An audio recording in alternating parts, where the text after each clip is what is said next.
Fala aí, pessoal, beleza? Estou aqui no dia 1º de julho em Palmas, Tocantins, dando uma olhada aqui, uma observada aqui na Lua, no Sol, aqui é por volta de 5 horas e 31 minutos, essa filmagem que eu fiz aqui. E aí, nesse dia que a Lua estava na crescente, indo para a fase de Lua cheia, e aí eu fiz essa filmagem aqui. Eu quero que vocês dêem uma olhada aqui na posição da sombra e na posição do Sol, para a gente dar uma olhada depois ali, para a gente observar ali como é que ficam os ângulos entre Sol, eu, o observador, e a Lua. E aí você vai ver aqui a contradição gritante do modelo heliocêntrico, mais uma para variar, né? E essa aqui é bem gritante mesmo. Então, esse dia aqui, você está vendo ali, mais ou menos aqui, eu vou pegar a angulação ali, conforme o time and date indica, mas na verdade aí a perspectiva é que faz ele abaixar, né, no horizonte. É como se fosse você estivesse numa rua com vários postes, né, de luz ali, então você vê o poste mais próximo de você, a luz está mais alta, e à medida que você observa o poste bem longe no final da rua, essa luz tende a estar mais baixa, né, como se ela estivesse abaixando a altura dela, e na verdade isso é a perspectiva. E a gente sabe que isso aí também acontece com o Sol, mas conforme diz aí o heliocentrismo, na verdade Sol e Lua aí sofrem angulação por causa do giro, né, da rotação. Então essa rotação que a Terra supostamente faz aí, ela tende a levantar o Sol e a diminuir. Isso aí a gente pode constatar aqui no site Time and Date. Conforme você vê aqui, né, a posição do Sol aqui, ele nasceu aqui no dia, aqui em Palmas às 6h31, então ele vai subir na angulação aqui. Aqui do lado direito você vê a hora, o ângulo de elevação, essa altitude aqui é o ângulo de elevação dele em relação a você. E também aqui, né, a direção, o ângulo que ele está apontando, né. Então se você vê aqui mais ou menos às 5h31 da tarde, quando eu fiz a filmagem ali, ele estaria em 8 graus. Só que aqui é no dia 16 de julho. A filmagem ali foi no dia 1º. Então, a mesma coisa para a Lua. Estou vendo o Sol aqui, se eu posso pegar a Lua aqui, né? Então, vamos ver aqui a Lua. Pegar o dia 1º aqui, então, dia 1º de julho, que foi exatamente no dia ali, né? Então, aqui a Lua, quando eu fiz a filmagem ali às 5h31 da tarde, a posição que ela estava de mim aqui, ela estava... deixa eu ver aqui, 5h31, mais ou menos aqui, 69 graus. Então, essa é a posição relativa, o ângulo de elevação da Lua para mim. Então, eu já salvei aqui as imagens. Aqui foi nesse dia aqui, dia 1º de julho, conforme eu falei, né? Então, o Sol estaria aqui mais ou menos passando próximo ao Trópico de Câncer ainda, né? E a Lua estaria aqui nessa posição. Essa posição aqui não está bem correta, que se você observar no vídeo ali, ele estava praticamente alinhado comigo aqui. Então, eu não estava vendo a Lua aqui mais a leste nesse horário. Eu estava vendo ela aqui mais em cima, aqui, como se ela estivesse aqui nessa linha aqui, como se ela estivesse aqui mais ao norte. Mas enfim, isso aqui não vai interferir muito. A questão que a gente vai observar aqui vai ser o ângulo de elevação dos dois. Então nós temos aqui a primeira foto da Lua, horário 5h31, que foi o horário que eu fiz a filmagem. Aqui está o dia, 1º de julho de 2017. O ângulo de elevação, né, é 69 graus. Estava aqui, a posição dela aqui. Então vamos ver aqui agora do Sol. Aqui, 5h31, está aqui. Altitude 6 graus. Então, essas são as posições relativas a mim aí, de Sol e Lua.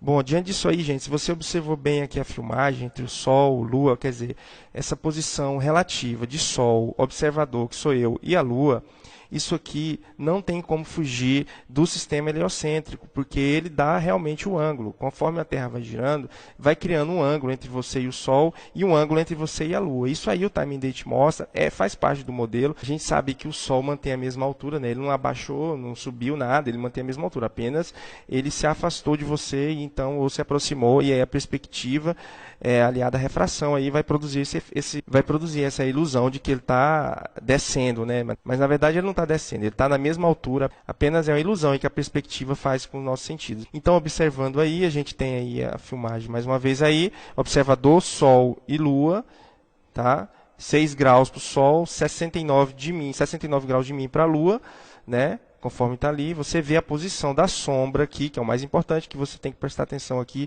E você pode observar aí também, quando a Lua e o Sol estiverem próximos, de novamente fazendo essa corrida aí, você vê como é que é a relação da sombra e o ângulo de elevação. Bom, diante aqui da exposição do vídeo, que você já viu como é que está a relação dos ângulos aí, Sol, observador, Lua, como é que está aí o formato da sombra na Lua, que o Globo diz que isso aqui, que na teoria do heliocentrismo aí diz que as fases da Lua são em função da iluminação do Sol, né? Quer dizer, aquela parte está escura ali é porque ele não está pegando. Agora a gente vai ver se isso aí realmente faz sentido, né? Porque agora, se de fato a gente começa a colocar os ângulos, conforme eles dizem para a gente aí, isso não vai bater. Não vai bater e vai passar longe da realidade. Então eu fiz um esquema aqui, olha aqui como é que está a posição. Eu fiz um desenho aqui traçando o ângulo de 6 graus que o timing date diz que o Sol está para mim aqui. Vamos ver aqui de novo. Aqui é o ângulo, aqui é a Lua, aqui o ângulo que o Sol, nesse exato horário aqui, de 1º de julho de 2017, 5h31, 6 graus. Então, eu fiz aqui um modelo ilustrativo para você ver aqui. Então, aqui é como se essa linha aqui fosse direcionada a mim, que sou observador aqui, tivesse mais ou menos aí 6 graus, a inclinação dela, da elevação do Sol. E aqui a da Lua, de relação a mim, fosse 69, né? E realmente, a percepção que a gente tem aqui é que eles estejam mais ou menos nesse ângulo aí de elevação. Então, aqui seria a Lua, né? E aqui o Sol. Então, olha só que absurdo. Se você pegar aqui onde está a posição do Sol, jamais ele vai bater dando essa sombra aqui. Quer dizer, está iluminando a Lua por baixo. Contradição gritante aí do modelo heliocêntrico. Quer dizer, o Sol verdadeiro teria que estar aqui em cima para fazer essa sombra aqui na Lua, né? Quando a gente falou a questão que a Lua carrega e descarrega, né, que ela pega a energia do Sol e vai se carregando, descarregando, muita gente aí achou um absurdo. Agora, isso aqui, você não acha um absurdo? Isso aqui é uma contradição lógica grave. O Sol está aqui embaixo, eu estou respeitando o ângulo. Realmente, se a Terra está girando aí, como vocês dizem, tem que ter um ângulo, porque esse ângulo, o Sol sobe, desce, conforme esse ângulo de elevação aqui, que é feito aí pelo giro da Terra. Então, como que o Sol vai produzir uma sombra se ele está iluminando aqui por baixo? Essa sombra aqui só poderia ser produzida com o Sol aqui em cima. É uma contradição aqui gritante do modelo. Então, eu fiz outro esquema aqui, para a gente dar uma olhada aqui. Desenhei aqui o Sol na sua posição real, 6 graus de relação a mim, a Lua aqui. Então, a sombra real aqui seria essa aqui. Segundo o modelo aqui, a gente vê que a posição real do Sol aqui não vai bater com a sombra real. O Sol teria que estar em outra posição aqui, nessa posição aqui de cima, para poder dar aquela sombra verdadeira, a sombra real aqui. Então, aqui, num esqueminha 3 aqui, a gente tem a posição real do Sol e a sombra que deveria ocorrer. Quer dizer, a sombra que está ocorrendo é essa aqui. E a sombra que deveria ocorrer, ela está virada, ela não está batendo com a sombra verdadeira, né? Então, se essa sombra aqui não ocorre, respeitando a matemática e a geometria euclidiana, que o modelo tanto usa e abusa dela aí, então, meu amigo, essa sombra aqui não pode ser produzida. Então, as fases da Lua não podem ocorrer em função da iluminação do Sol nela diretamente. A Lua é um luzeiro e ela não tem a sua luz emprestada do Sol.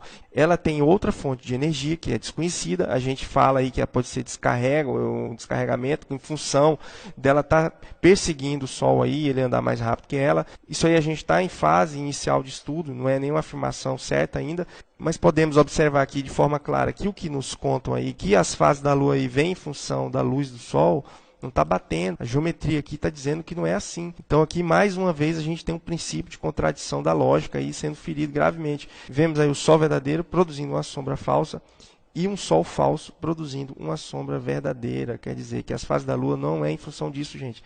Ou seja, as fases da Lua aí não ocorrem em função da luz direta do Sol sendo emprestada aí direta para ela. E isso se mostra aí uma grande falácia, né? Então, ferindo aí mais uma vez um princípio da não contradição, né? O Sol verdadeiro não pode produzir a sombra verdadeira, mas uma sombra falsa. Contradição aí acachapante e vergonhosa. Então aqui você pode observar nos próximos dias aí, quando o Sol e Lua estiverem próximos novamente, ela estiver mudando de fase, você vê se vai bater esse ângulo aí, ó. Como aqui não bate. E já vi outros casos aí mais grave ainda. Já vi essa angulação da Lua aqui, não inclinada, mas completamente virada para baixo aqui. Quer dizer, o Sol tinha que estar praticamente aqui em cima, né? Então eu já vi outros ângulos aí, mas aqui eu quis pegar o meu exemplo, que é o que eu vi, né? Então fica melhor assim para a gente poder fazer as análises aqui. Mas fica atento aí que você também vai ver esses absurdos e vai começar a constatar o que a gente está vendo aqui. E não adianta dizer que pode colocar ali no Solar System Scope aí, que vai mostrar que é assim, porque isso aqui é puro achismo. Aquilo ali a gente observou o mundo real, constatou com os ângulos que o modelo diz aí, não bate. E agora isso aqui, nem aqui vai bater, porque aqui se você começar a observar aqui, ó, a gente observa aqui que a Lua vai receber uma forte iluminação aqui, né, do Sol.